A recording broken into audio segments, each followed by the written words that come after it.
આ મહિને જે એગ નીકળે છે એ ખરેખર 90 ડેઝ પહેલા તૈયાર થવાનું શરૂ થયું હતું.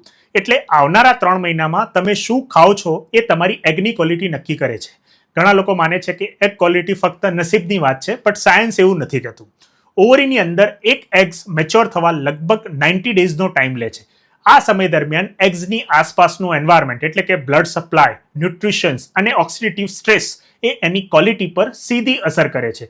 એટલે જો આ વિન્ડોમાં એન્વાયરમેન્ટમાં સુધારો કરીએ તો એગ ક્વોલિટી પણ સુધરી શકે છે. CoQ10, વિટામિન ડી, એન્ટીઓક્સિડન્ટ્સ અને સ્મોકિંગ, ટોબેકો જેવી હેબિટ્સ બંધ કરીને અને બ્લડ શુગરને કંટ્રોલ કરીને 3 મહિનામાં આપણે આની અંદર એગની ક્વોલિટીમાં વધારો કરી શકીએ છીએ અને આપણે પ્યોર વેજીટેરિયન ખોરાકમાં CoQ10 અને ઓમેગા 3 ઓછા પડે છે, જે એગ્સ માટે જરૂરી છે. એટલે સપ્લિમેન્ટ્સ ડોક્ટરની સલાહથી આપણે શરૂ કરી શકીએ છીએ. 3 મહિના ધીરજ રાખો, કારણ કે એગને બદલવા માટે એટલો ટાઈમ તો જોઈએ જ. એક રાતમાં મેજિકની અપેક્ષા રાખવી ખોટી છે. સસ્ટેન એફર્ટ જ એની અંદર કામ આપે છે. એટલે પ્રેગ્નન્સી કે IVF પ્લાન કરો છો તો આજથી આવનારા 90 ડેઝને સિરિયસલી લો. વધારે જાણવા માટે કોમેન્ટમાં ક્વોલિટી લખો, લાઇક, શેર કરો અને ચેનલને સબસ્ક્રાઇબ કરો.